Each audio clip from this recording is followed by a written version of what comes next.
Oke, Assalamualaikum warahmatullahi wabarakatuh. Perkenalkan, nama saya Muhammad Abdurrahman Fairuz dari mahasiswa Magister Teknologi Informasi Universitas Gadjah Mada angkatan 2020. Di kesempatan kali ini saya akan memaparkan sedikit hasil penelitian saya yang berjudul A Comparative Study on Optimizing Deep Learning Models for Spam Detection, AI Assisted Labeling with ChatGPT Prompting and Ensemble Learning on Indonesian Dataset. Oke, meskipun teknologi komunikasi telah berkembang pesat, spam message tetap menjadi ancaman yang terus-menerus dan semakin berkembang, yang seringkali kita kenal sebagai pesan promosi, penipuan pembayaran, atau serangan phishing. Ancaman ini tentunya menjadi sangat krusial dalam konteks bahasa yang minim sumber daya, seperti bahasa Indonesia, di mana kekurangan data berlabel ini menjadi tantangan besar dalam membangun sebuah model deteksi spam. Dalam membangun dataset berbahasa Indonesia yang komprehensif, tentunya membutuhkan kerja manual yang substansial. Namun, ini cukup memakan waktu dan membutuhkan banyak sumber daya. Untuk mengatasi tantangan ini, studi ini kita coba present gitu ya, untuk mengeksplorasi penggunaan Large Language Models atau LLMs sebagai metode pelabelan alternatif. Kami membandingkan antara pelabelan manual, pelabelan berbasis AI, tentunya dengan ChatGPT prompting, dan ensemble learning untuk menyempurnakan label dari label ChatGPT itu sendiri. Atau di sini kita sebut sebagai LChatGPT. Kami mengevaluasi dampak dari berbagai strategi pelabelan ini terhadap kinerja model Transformer Models, yaitu Multilingual BERT, IndoBERT, dan XLM Roberta.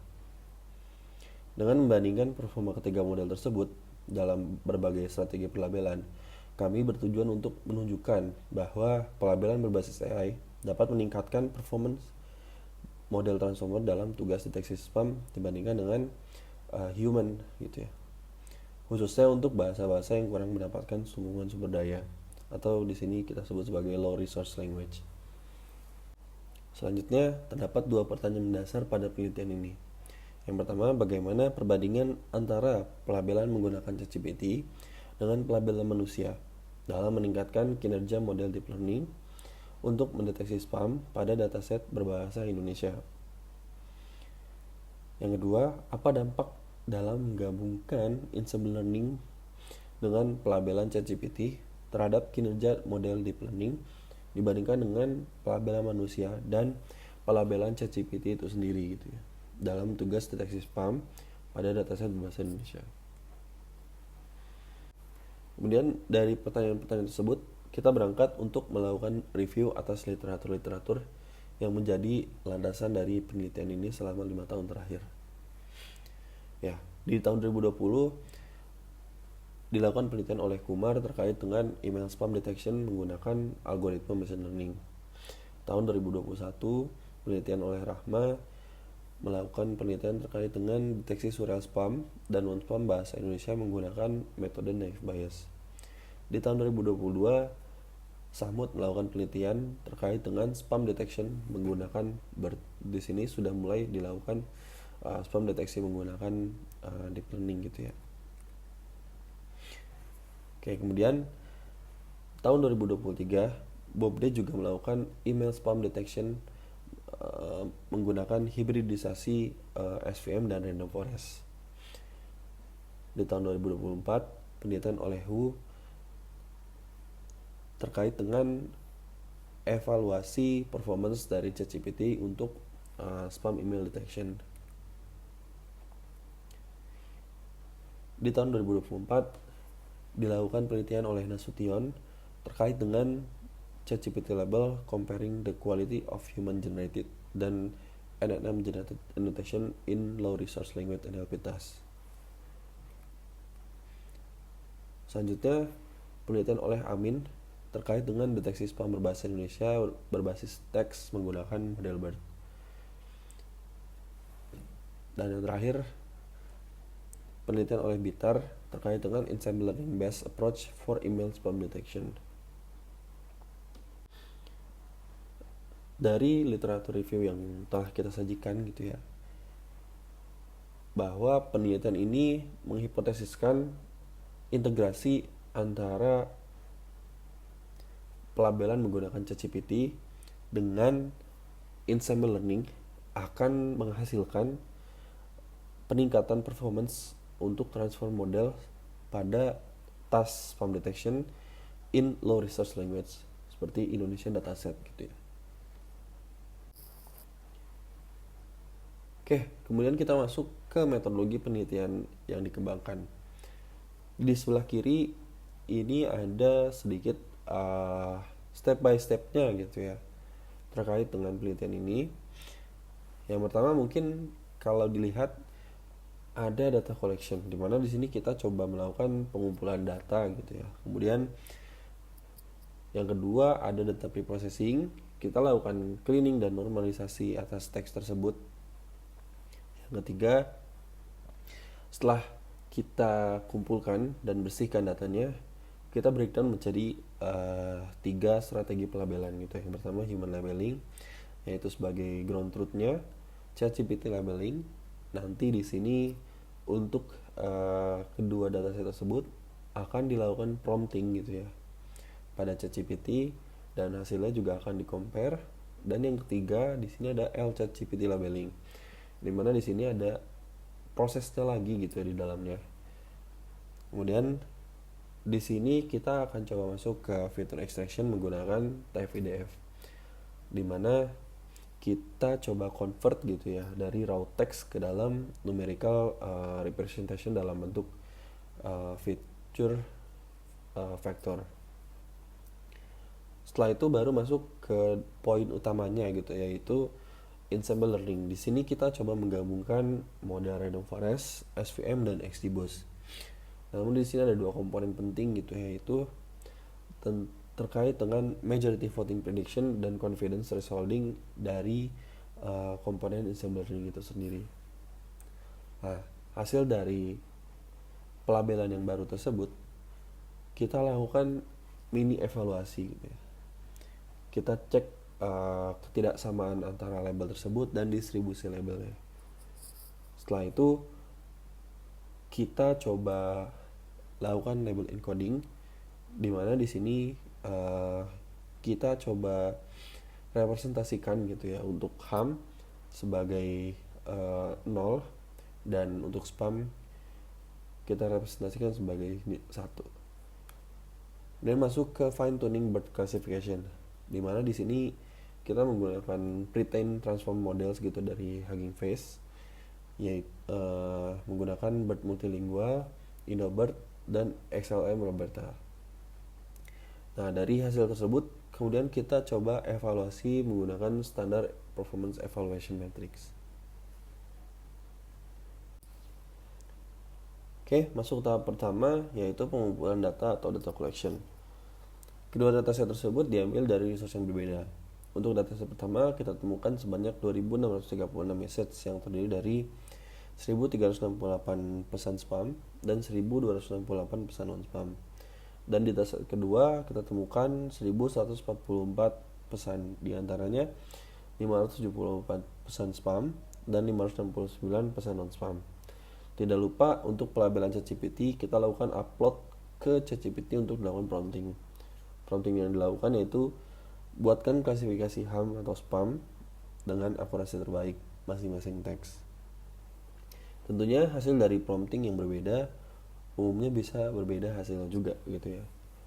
Dan hasilnya ini nanti kita ambil dalam bentuk Excel. Selanjutnya di tahap kedua ada data preprocessing yang melakukan beberapa tahap pembersihan dan normalisasi teks, sehingga hanya tersisa kata-kata penting atau bersifat informatif. Nah, di sebelah kanan ini ada contoh dari impact masing-masing tahap preprocessing gitu ya. Yang pertama kita lakukan lower casing dengan mengubah huruf kapital menjadi huruf kecil. Kemudian penghapusan mention, URL, hashtag, dan non-alphabetical characters. Selanjutnya dilakukan normalisasi white space untuk merapikan spasi gitu ya agar tetap konsisten dan sesuai standar. Normalisasi slang untuk mengubah kata-kata slang seperti trims menjadi terima kasih, Kemudian stop word removal, menghapus kata-kata preposisi yang tidak mengandung banyak informasi. Dalam hal ini contohnya saja gitu ya. Terakhir ada stemming, yaitu mengubah bentuk informal menjadi bentuk baku. Seperti uangnya menjadi uang, dikirim menjadi kirim. Nah, di sini kita menggunakan Sastrawi Library untuk stemmingnya, NLTK untuk stop word removal, dan Colloquial Indonesian Lexicon, sebuah slang corpus gitu yang dibikin pada penelitian sebelumnya oleh Salsabila di tahun 2018 untuk slang normalization. Selanjutnya ada fitur extraction menggunakan TF-IDF atau Term Frequency Inverse Document Frequency. Teknik yang mengubah raw text menjadi feature vectors yang terdiri dari numerical representation gitu ya, untuk digunakan dalam komputasi masing-masing traditional classifiers sebelum dilakukan penggabungan. Nah, di sini kita menggunakan TF-IDF vectorizer dari library scikit-learn, dimana secara perhitungan sebetulnya sama ya. Kita cari dulu term frekuensinya, seberapa sering term itu muncul dalam suatu dokumen. Kalau di sini contohnya ketiga dokumen di atas. Setelah mendapatkan TF tersebut menggunakan formula ini, kemudian kita cari nilai IDF-nya untuk mengetahui seberapa jarang kata itu muncul dalam seluruh dokumen. Setelah itu kita akan mendapatkan nilai TF-IDF dari ketiga dokumen tersebut, yang tentunya akan dijadikan inputan pada klasifikasi machine learning. Oke, masuk ke pembahasan ensemble learning. Di sini kita akan fokus pada pendekatan ensemble learning hasil prediksi dari klasifikasi random forest, SVM, dan XGBoost. Jadi tidak pada klasifikasi yang digunakan masing-masing classifier. Nah, yang pertama kita akan mengambil probabilitas hasil prediksi classifier tersebut gitu ya. Setelah itu dilakukan perhitungan ensemble confidence dengan komposisi 25% hasil prediksi random forest, 25% dari SVM, dan 50% dari XGBoost. Hasil perhitungan tersebut kemudian setiap dokumennya akan dilakukan konversi menjadi nilai biner untuk dilakukan majority voting mechanism, dimana jika terdapat 2 dari 3 dan 3 melakukan voting terhadap label ham atau spam, maka label ensemble-nya akan menyesuaikan voting terbanyak. Label tersebut yang kemudian menjadi label prediksi LChatGPT. Untuk mendapatkan label finalnya dilakukan kembali filtrasi, di mana jika LChatGPT akan mengambil label final dari ensemble jika di atas threshold sebesar 0,55. Jika di bawahnya, maka akan mengambil label final dari label ChatGPT. Hal ini dilakukan untuk memastikan LChatGPT memberikan mekanisme validasi hasil kualitas data label ChatGPT. Masuk ke tahap berikutnya, di mana dilakukan pengecekan perbedaan data label hasil LChatGPT dan ChatGPT. Tentunya hal ini dikhawatirkan ada data label yang tidak sesuai dengan ensemble score-nya. Selain itu juga dilakukan pengecekan kelas label distribusi untuk mengecek apakah ada perubahan data yang menyebabkan hilangnya data atau persebaran data menjadi imbalance. Label encoding, di mana di tahap ini dilakukan konversi categorical format menjadi numerical format. Dalam hal ini, kategori spam akan direpresentasikan sebagai angka 1 dan ham akan direpresentasikan sebagai angka 0. Hal ini diperlukan untuk komputasi model dari model evaluation. Oke, selanjutnya sebelum fine tuning klasifikasi dilakukan, tentunya dataset perlu dipisah terlebih dahulu antara data-data yang digunakan untuk training, validation, dan testing. Dalam hal ini dibagi menjadi 70% data training, 15% data evaluation, dan 15% data testing untuk kedua masing-masing dataset.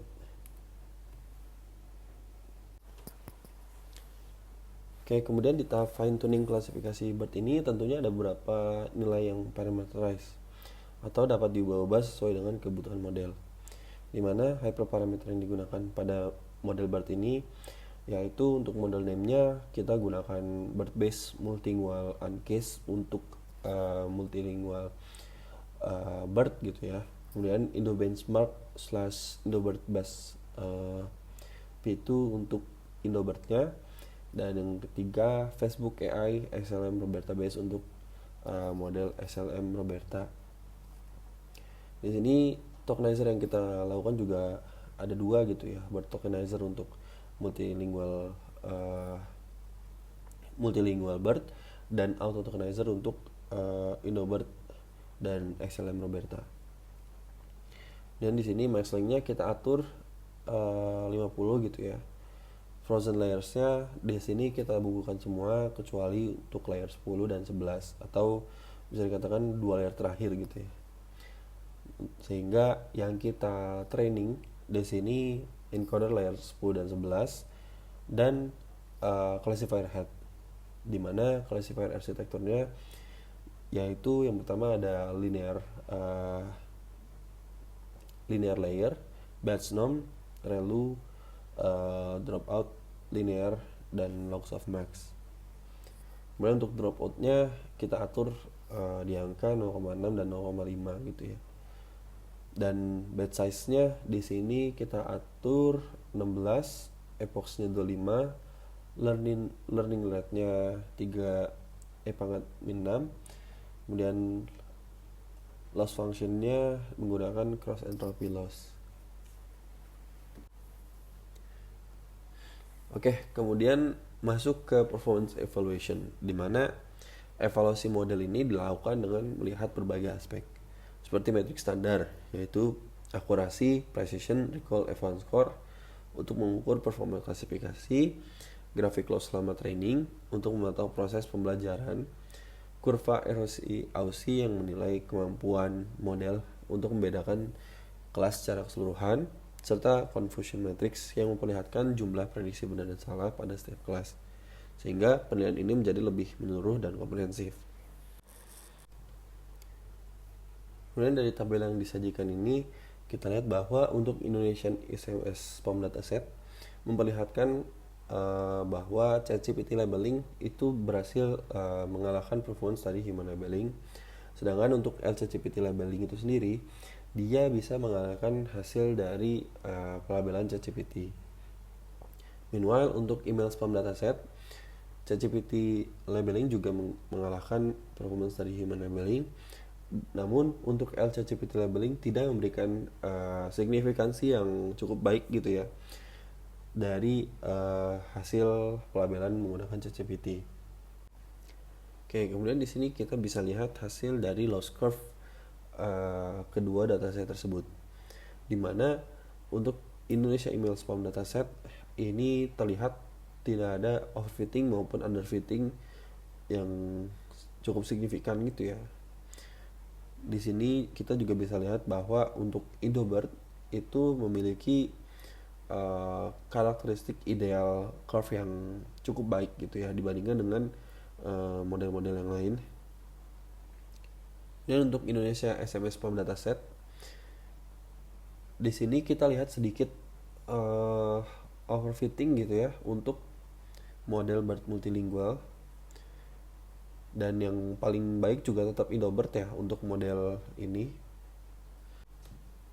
Dan kalau kita identifikasi dari erosi Ausi curve-nya untuk kedua dataset ini, kita juga bisa lihat bahwa untuk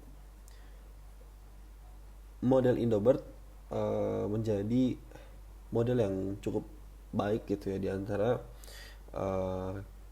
ketiga model tersebut. Kemudian di sini kita lihat juga conversion matrix antara kedua dataset, yaitu kita lihat bahwa ketiga model ini memiliki karakteristik yang mirip gitu ya antara human labeling, ChatGPT labeling, dan LCGPT labeling. Nah di sini kita lihat bahwa untuk human labeling itu diperbaiki oleh ChatGPT labeling, kemudian diperbaiki lagi menggunakan LCGPT labeling. Oke, kemudian masuk ke konklusinya, di mana studi ini secara komprehensif mengevaluasi dampak dari 3 strategi pelabelan. Pelabelan manual gitu ya, menggunakan human labeling, pelabelan menggunakan ChatGPT, dan pelabelan hasil ensemble learning terhadap performance model deep learning untuk mendeteksi spam pada dataset bahasa Indonesia yang merepresentasikan konteks bahasa dengan sumber daya terbatas. Hasil eksperimen ini secara konsisten menunjukkan bahwa pelabelan menggunakan ChatGPT dapat mengungguli atau setidaknya menyamai pelabelan manual dalam meningkatkan performa klasifikasi. Sementara itu LCGPT lebih lanjut gitu ya, dapat meningkatkan atau menstabilkan hasil model dengan cara mengurangi noise pada anotasi dan menyeimbangkan trade-off antara precision dan recall.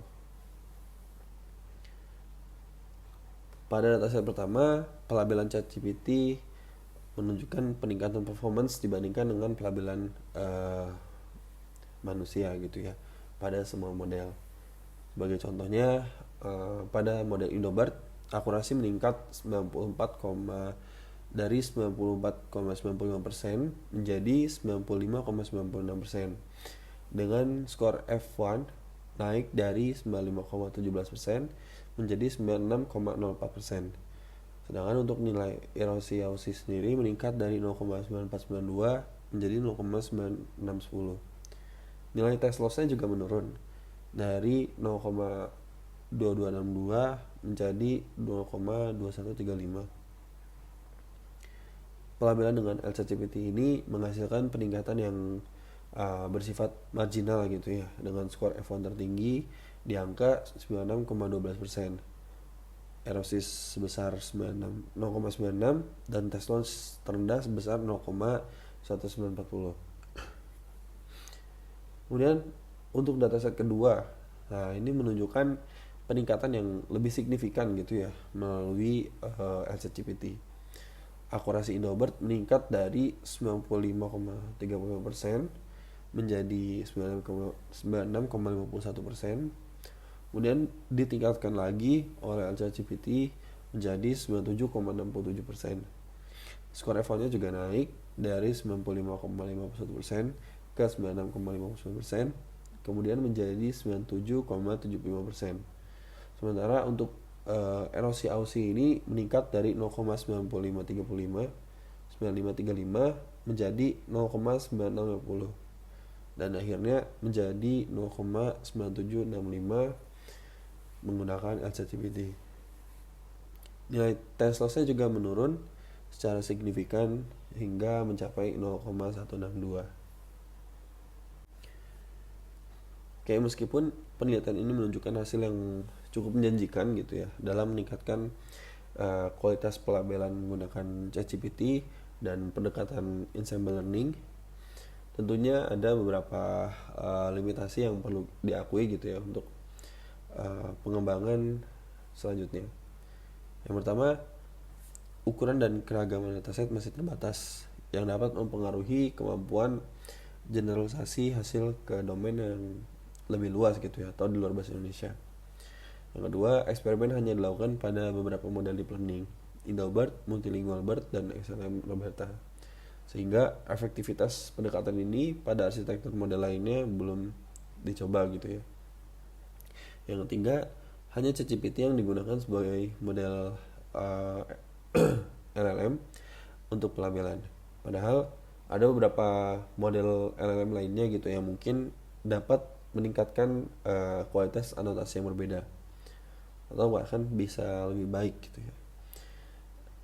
Yang keempat, data input untuk pelabelan dimasukkan secara manual ke dalam ChatGPT. Penggunaan API berpotensi memungkinkan proses pelabelan yang lebih efisien dan real time. Tapi mungkin juga akan consider untuk biaya operasionalnya. Yang kelima, kebutuhan sumber daya komputasi untuk ensemble learning sangat bergantung pada jumlah data yang diproses, sehingga diperlukan studi lanjutan untuk mengoptimalkan penggunaan sumber daya tersebut. Yang terakhir, prompt yang digunakan untuk pelabelan dengan ChatGPT masih memerlukan penyempurnaan lebih lanjut untuk memastikan kualitas label yang dihasilkan. Oke, berdasarkan keterbatasan yang telah diidentifikasi gitu ya, terdapat beberapa arah penelitian lanjutan yang dapat dilakukan untuk meningkatkan skalabilitas, efisiensi, dan generalisasi dari pendekatan yang diusulkan.